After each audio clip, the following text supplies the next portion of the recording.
Hello everyone, আসসালামু আলাইকুম। আশা করছি আপনারা সবাই অনেক ভালো আছেন। আলহামদুলিল্লাহ আমি অনেক ভালো আছি। আজকের ভিডিওতে আমি তোমাদের সাথে আমার পছন্দের একটা মজার কলিজা ভুনার রেসিপি শেয়ার করব, তাও আবার একদম ঘরোয়া উপকরণ দিয়ে। ঘরোয়া উপকরণ দিয়ে কিভাবে আমি খুবই মজার এবং টেস্টি একটা কলিজা ভুনা করি সেটাই তোমাদের সাথে শেয়ার করব।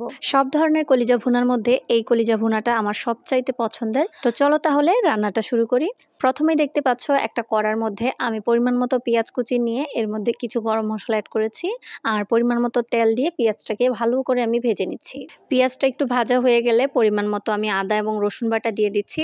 এখন এই আদা এবং রসুন বাটাটাকে আমি পেঁয়াজের সাথে একটু ভালো করে ভেজে নিব, যাতে করে এর যে কাঁচা গন্ধটা আছে সেটা চলে যায়। আদা এবং রসুনটা ভাজা ভাজা হতে হতে এইখানে দেখো একটা বাটিতে আমি হলুদ গুঁড়া নিয়ে নিলাম, নিয়ে নিচ্ছি মরিচ গুঁড়া, ধনিয়া গুঁড়া আর জিরা গুঁড়া, আর সাথে স্বাদ মতো লবণ দিয়ে সবগুলোকে আমি অল্প একটু পানি দিয়ে ভালো করে মিক্স করে রাখছি। এখন সবকিছু মিক্স করা হয়ে গেলে এদিকে দেখো আমার আদা এবং রসুনটা পেঁয়াজের সাথে খুব সুন্দর করে ভাজা হয়ে গেছে। এবার যে মিশ্রণটা আমি গুলে রেখেছিলাম সেটাকে এর মধ্যে দিয়ে দিচ্ছি। এখন এই সব কিছুকে চুলার আঁচটাকে একটু কমে রেখে তারপর আমি ভালো করে কষিয়ে নিচ্ছি। আর দেখতেই পাচ্ছ একটু সময় নিয়ে কষিয়ে নেওয়ার পর কালারটা কতটা সুন্দর হয়েছে। আর এখন মশলাটা থেকে তেলটা একটু ভেসে ওঠার পরে আমি যে কলিজাটা সিদ্ধ করে রেখেছিলাম আগে সেটাকে এর মধ্যে দিয়ে দিচ্ছি।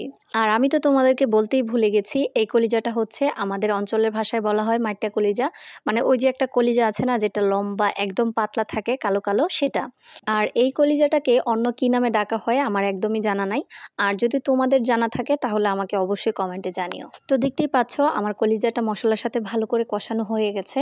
এখন এর মধ্যে আমি পরিমাণ মতো দিয়ে দিচ্ছি পানি। পানিটা দিয়ে দেওয়ার পর একটু ভালো করে নেড়েচেড়ে দিচ্ছি। দেখতেই পাচ্ছ কড়াইয়ের গায়ে একটু লেগে লেগে আছে। নেড়েচেড়ে দেওয়ার পর এটাকে এখন ঢাকনা দিয়ে ঢেকে দিয়ে ভালো করে জাল করে নেব।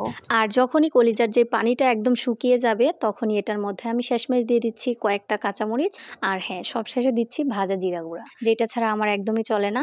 আমার ঘরে এটা দেওয়া মানেই হচ্ছে তরকারির মধ্যে আলাদা একটা অন্যরকম টেস্ট। তো এখন একটু নেড়েচেড়ে দেখাচ্ছি, দেখো কিরকম সুন্দর হয়েছে।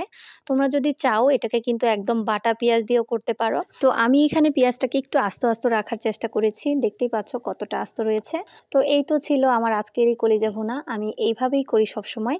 আর এটাকে যত জাল করবে তত কালারটা সুন্দর আসবে। আমার কিন্তু প্রথম পর্যায়ে খুব সুন্দর একটা কালার এসেছে। এই কলিজা ভুনাটাকে যদি পরপর 2 থেকে 3 বার জাল করে খাও তাহলে ওইটার টেস্ট কিন্তু আরো বেশি ভালো আসবে। তো আমি আজকে যেহেতু অল্প রান্না করেছি তাই ছোট্ট একটা বাটিতে আমি একটু সার্ভ করেছি। দেখতেই পাচ্ছ কালারটা কিন্তু মাশাআল্লাহ ওয়াও হয়েছে।